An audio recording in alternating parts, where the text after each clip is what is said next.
Each year, Microsoft Research hosts hundreds of influential speakers from around the world, including leading scientists, renowned experts in technology, book authors, and leading academics, and makes videos of these lectures freely available.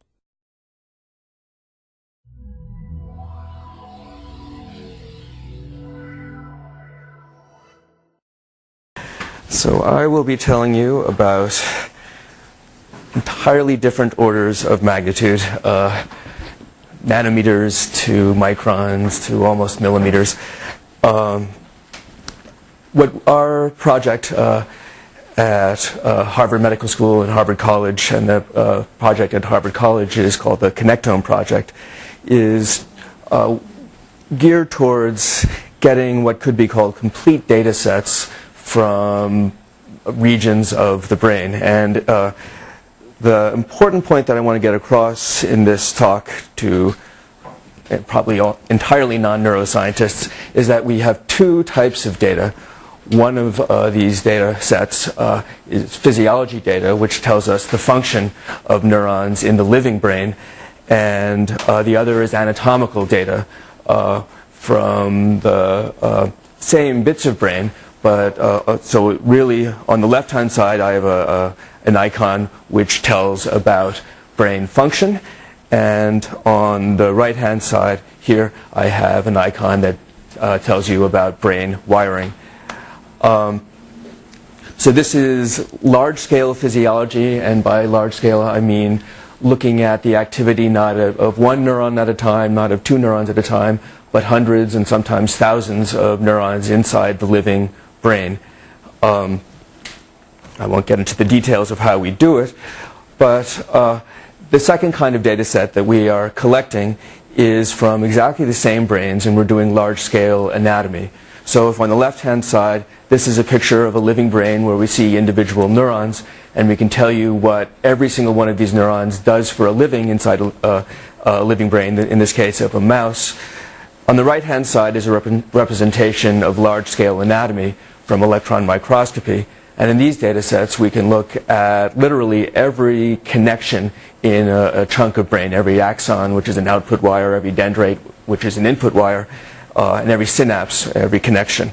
And in the limit, these kind of data sets can give us a complete wiring diagram of a piece of brain. And I think for the purposes, particularly of this meeting, the big question is, how do we mine these huge data sets for the information that we need? And the answer, at least at the beginning, is to pose very simple questions and do partial analyses of very large data sets. The first thing that people sometimes ask when looking at the kind of data we can collect is, how does it all work? Can you finally put it all together to make a model of how it works? And the answer is no, but that's obviously the long-term goal. But we can ask simple questions. What are some of the regularities in the wiring diagrams of brain that might tell us how they might work? And it's at some level an intractable problem, but it's such an important problem, it's one that really needs to be addressed. And the general question for my work is, why do we study the cerebral cortex, the part of the outside of the brain which really does all of our cognitive thought? And the answer is because we think with it. It's the organ of thought, and evolutionarily, the cerebral cortex here on the outside of the human brain is the part of the primate brain, and certainly the human brain, that is enlarged most in evolution, and really it's what makes us human.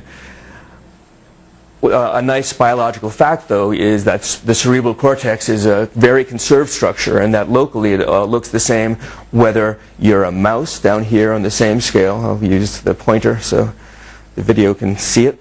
A mouse and a human brain are obviously terribly different, but they have exactly the same or very similar local structure. So you can say that what makes a mouse, or what makes a human is just a whole lot more of what makes a mouse a mouse. It's really 1,000 times more of the circuitry. But it's not just the circuitry, it's what determines what a cortex does. It might be its size, but really it's what are the connections. What are the connections within local cortical areas and between cortical areas.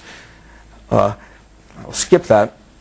And especially for this crowd, it's nice to introduce the field of cortical physiology, of the field of what individual cells do in a living brain. And it's the general question is how, in studying a circuit, and studying anything, but certainly an information processing circuit, there are two questions: what does it do and how does it do it? And fortunately,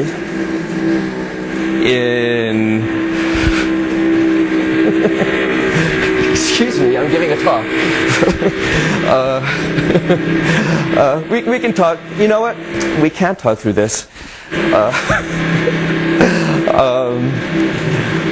I would like you to hear a sound that is just like that, but 1,000 times quieter, and it's on my computer. Here we go, quickly.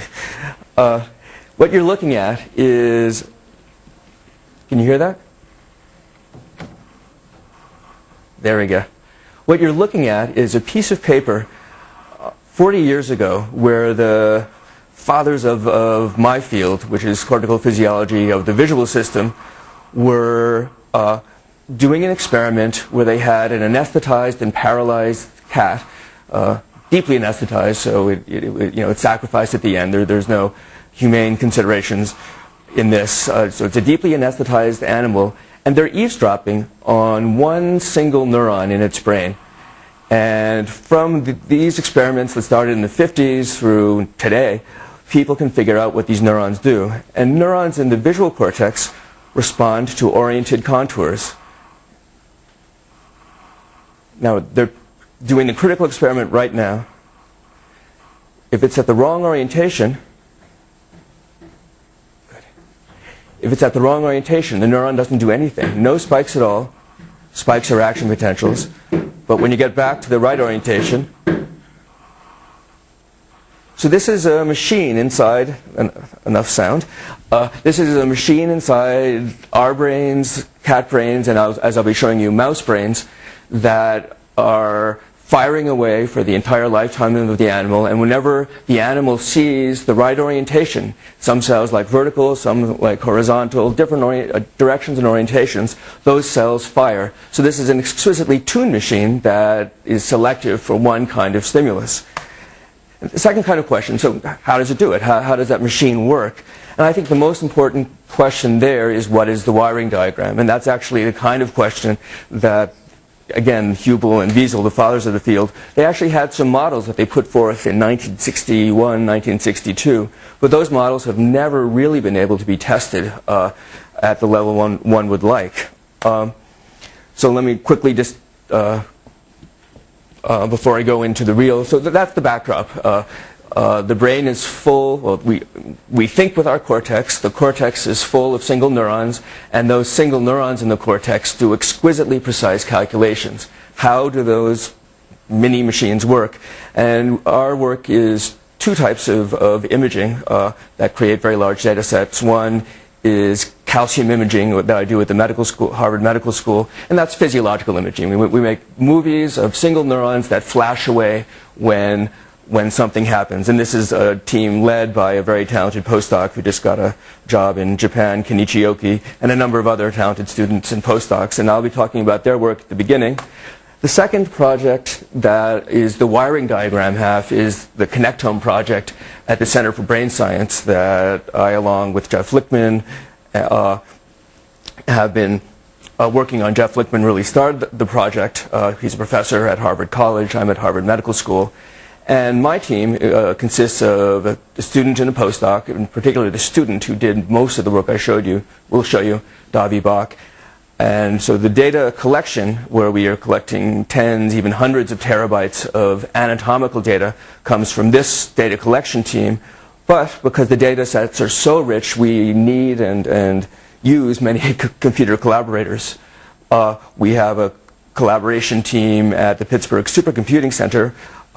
The group is headed by Joel Stiles, and the subgroup is headed by Art Wetzel and Greg Hood, programmers. And also we've received support and help from Microsoft Research over the past several years. Microsoft Research has supported many of the people on this page, including our collaborators at the School of Engineering and Applied Science. That team is headed by Hans-Peter Pfister, but there are several very talented programmers and really system designers, including Emilio Vasquez-Reina, who's speaking tomorrow on this work, and many other computer collaborators.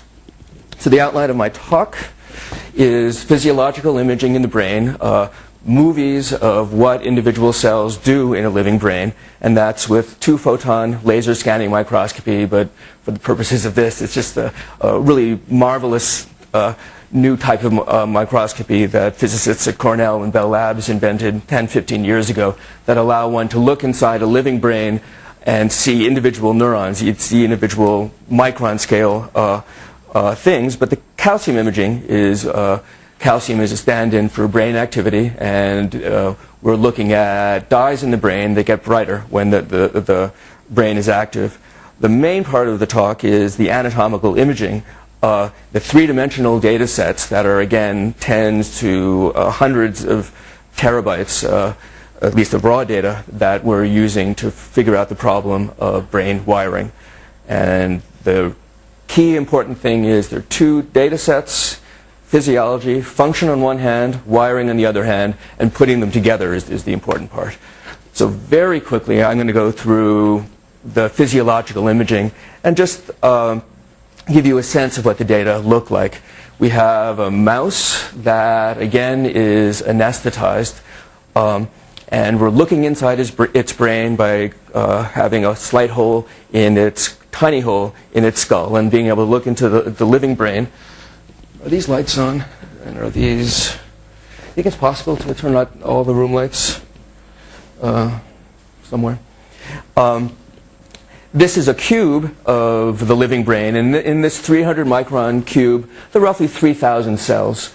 The data that we collect are actually just the two-dimensional plane through these cells. Sometimes we do volumes at the same time, where each one of those dots, that's a brain cell, that's a neuron.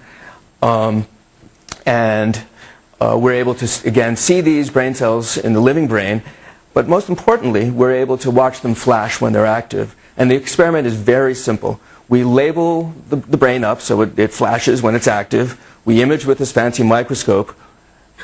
Key, we excite with visual stimuli. We do the same experiment that was done 50 years ago, but listening in. It used to be listening in, now we're watching the brain, and we watch the brain respond. Here's one of our first movies, about 5 years ago, where we were looking at 100 neurons inside a brain. And you can see what the animal was seeing, but you also can see what the brain was doing. And you can literally see these neurons. You can see the brain seeing. And these cells all responded to one orientation, which is now that orientation.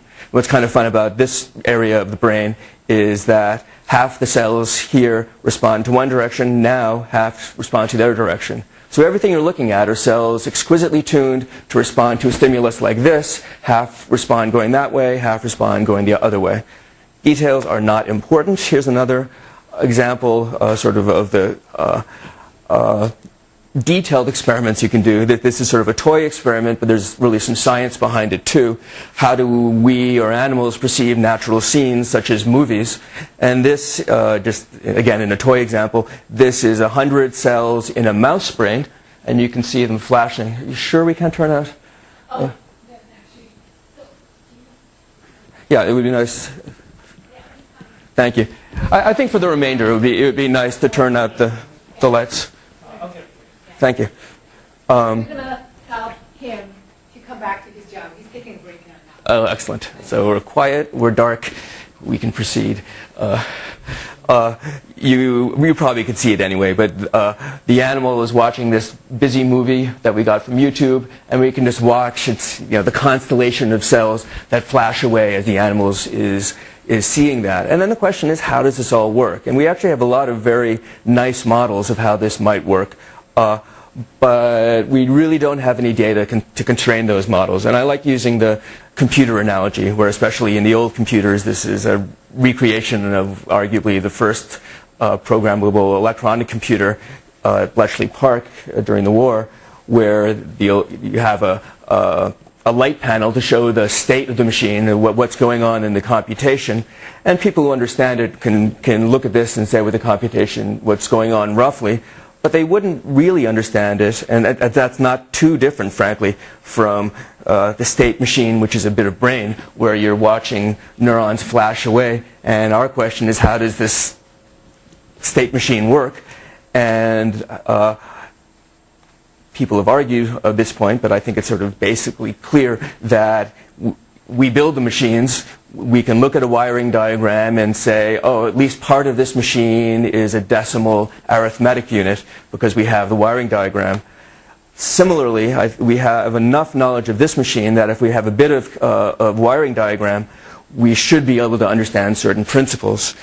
The wiring diagram, this is the first electron micrograph picture that I'll show. The wiring diagram obviously wasn't built by us. It was something that evolved and was built by the developing brain. And the kind of data we have for this are three-dimensional EM data sets, where the easiest things to see are these black things, which are, you can think of them as insulated wires. They're myelinated axons, the axons, the output wires that travel a long distance. And you can imagine these are slice after slice going through in 3D, and you can imagine these axons coursing through the brain and trying to trace them out. So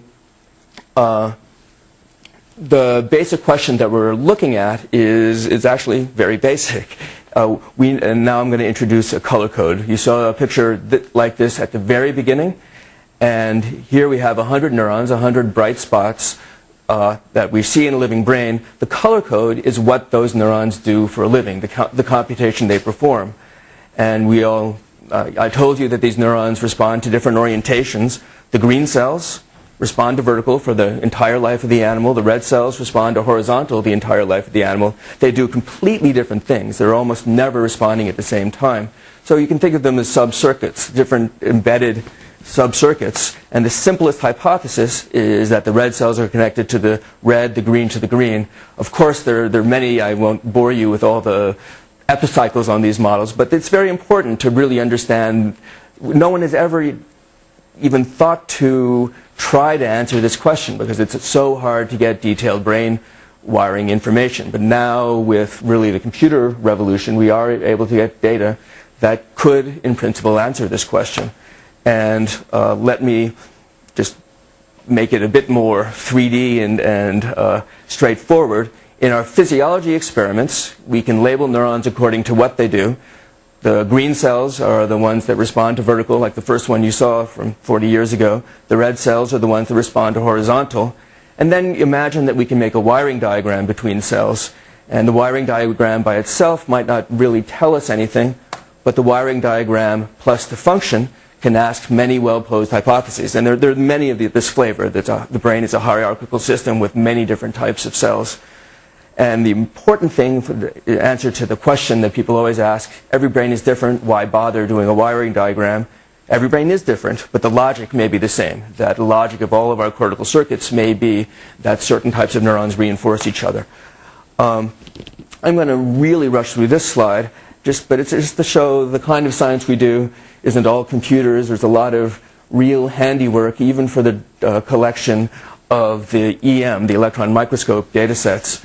In order to make large EM data sets of 3 dimensions, we have to slice up the brain into 40 nanometer, a couple hundred atom thick sections and do thousands of them. And that's all done by hand, at least in our case. So a very careful and steady-handed postdoc cut actually 4,000 40 nanometer thick sections of the brain, put them on these little grids, which are again, sort of handcrafted trampolines with 20 nanometer thick plastic that catches the sections. Of these 1,200 sections that he that he cut, he only lost 2 just doing this by hand, and he only lost about 30 more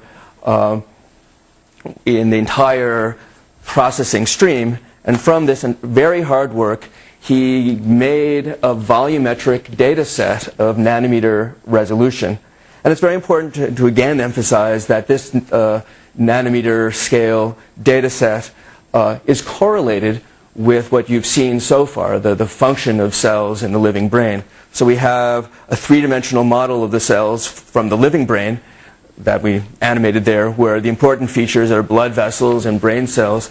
And our first task is to line up the imaging in the living brain, which is a small data set. It's, a couple of gigabytes. It's not a medium-sized data set. A couple of gigabytes of brain imaging data, and line it up with 10 terabytes of ultrastructural, of very finest detail. And the way we do that is after the end of the experiment, we prepare the brain for this ultra nanoscale imaging. We find roughly the right region, which is again very hard, and then we do all these slices, and we make. So this is the first data set that I'm going to show you of the wiring diagram data, where it's a large region of brain. You won't be able to see anything but those white dots. Those white dots are neurons, and the very white things are blood vessels. And in this data set, we have 6 million cubic microns, which is a lot of brain. Much more importantly, each picture is 9-10 gigapixels, and each picture is 100,000 pixels by roughly 80,000 pixels. So each picture is a lot of data, and we have 1,000 of them. So we've order 10 terabytes of raw data. We've built a very fast camera to take these pictures. I think I will skip this part, other than to say we've actually built, somewhat analogous to the previous talk, we have built a decently low to the ground, not very expensive imaging system that allows us to make sort of unprecedented size data sets. But the important part of these data sets is we can zoom in and see everything, all the way down to the individual packets of neurotransmitter, the vesicles.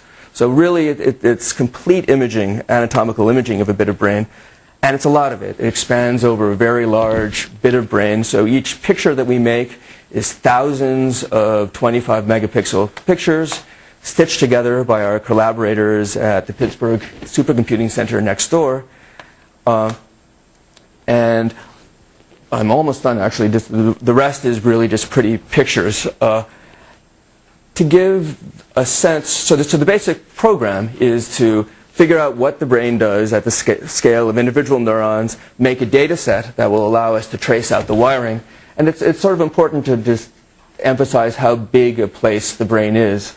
If we're imaging at this scale roughly, where each one of those things is a vesicle that has the neurochemicals that excite neurons. And at this scale, that's just one synapse. It's a cubic micron, and we have 6 million of these cubic microns. That's a megabyte of data. It's about 100 by 100 pixels by 100 pixels in our data set. But the curse of 3 dimensions is every time you go up by a factor of 10, you go up by a factor of 1,000 in data size. So this is a picture. It doesn't matter what it is. It's just a bunch of connections in the brain.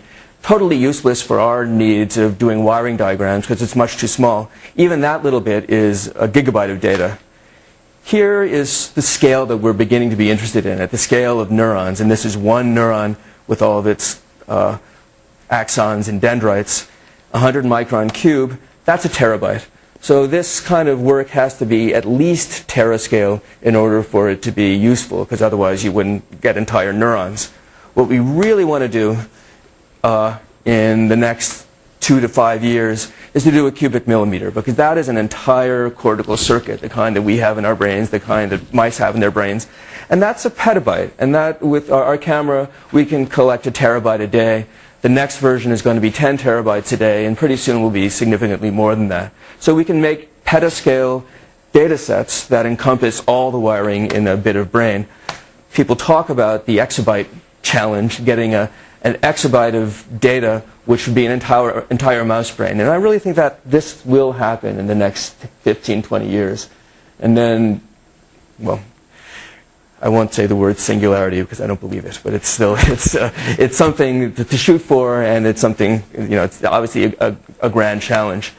So are we ready for this complete imaging of brains? And the answer is yes, we can collect the data. The scientists, the experimentalists can collect the data. The computational challenges are the real thing.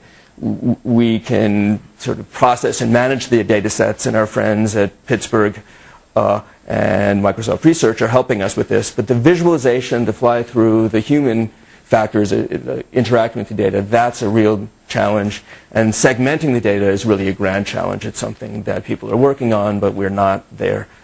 And finally, what are we going to do with it? And the answer is start simple. That's what we're doing. We have a data set that people could munch on for decades, but we have a very simple question. We're starting with an experiment where we know what the neurons do in a living brain. We can take that data set, and here's the data set where it's all collapsed. This is the entire 3D data set from the living brain, where the important things are the blood vessels and those green dots. Here's the 10 terabyte data set from the anatomy, where this is just a sort of laughable distillation of what it is, but there's 10 terabytes of data in here, and we line them up perfectly. We can get a perfect alignment so we can tell every single cell from in vivo, post-mortem.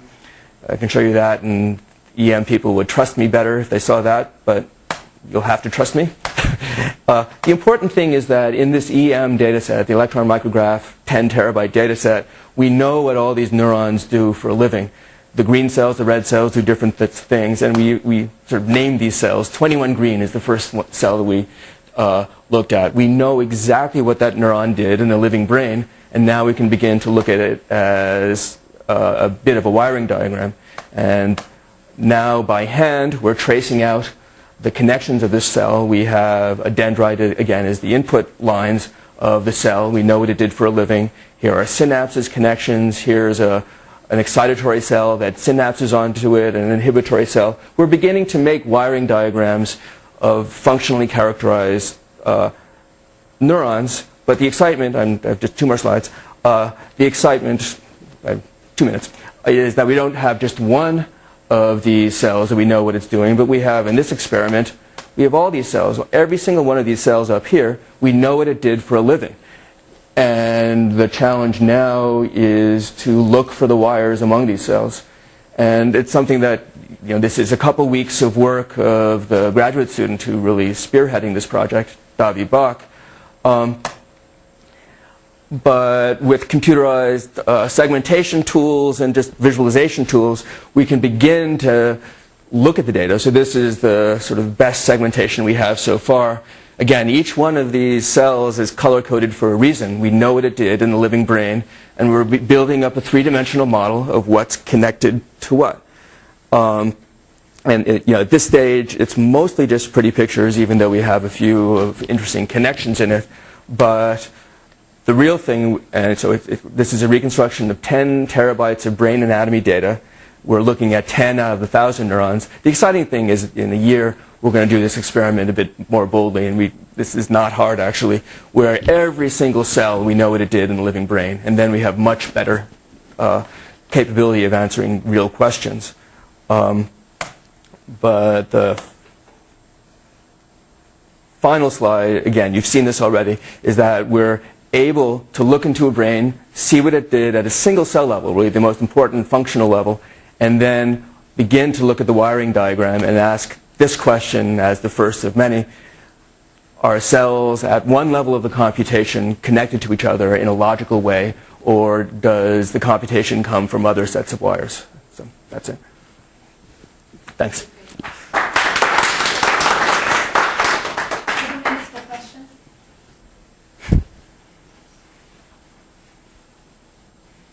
So, how far do you think we are between these wire diagrams and explain, or not really explain, associated with perhaps the simplest behavior in the brain? I think we're not so far. I think it depends where you define behavior. Yeah. For instance, there are a lot of corners of my lab I've told you about, the EM and other people's labs, of course, the EM and this physiology. One postdoc is doing visual behaviors. So there are fancy new genetic techniques where you can label these cells with genetically encoded calcium indicators, and you can watch them over days and days. He's looking at, right now, one cell for the past week, at a cell that does exactly what I've told you about. But he's watching that cell while the animal is doing something, while it's behaving, and it's making a discrimination, and that cell is more juiced up when it's making a discrimination and more quiescent when it's not making the discrimination. So, all the pieces are there, and frankly, the newest piece is this large-scale anatomy. Right. But do the physiology experiment that includes behavior and pose a simple question about the anatomy. So I think not so far away. So really, I never really thought of it this way, but really, That's scary. it's not scary. It's not so far away. We are infinitely. I left out the human brain one. Right. The mouse brain is an exabyte. The human brain is a yottabyte, and we're not going to do that anytime soon. And even if we did, it wouldn't be. It would be simple behaviors like I see something, I pick it up. It's Right. anything complicated, I leave for other people to even speculate about. Another question I have: that intensive labor of handcrafting the specimen, slicing it, and mounting it on Yeah. the grid, and imaging it. So once you complete a set of that, I suppose that gives you enough data to research on Yeah. for a while. Is there any way that you... There is, and if I had time, and I should have mentioned, especially when I was showing that slide, wherever it was, I can guess, of the handcrafted approach, my colleague, whose name I showed, Jeff Lichtman, has concentrated on just a lovely system that's automated, where he uses the analogy of an apple parer. He is cutting it up and laying the sections not on things by hand, but onto a very long tape. And it's all automated. So, we've concentrated on data size and speed and have been sort of quaint in how we do the experiments. But frankly, more people are concentrating on just automating the thing. So we can do it over and over again without, With accuracy as well. and drink coffee so we can not, so. So, any other questions? Thank you again. Thanks.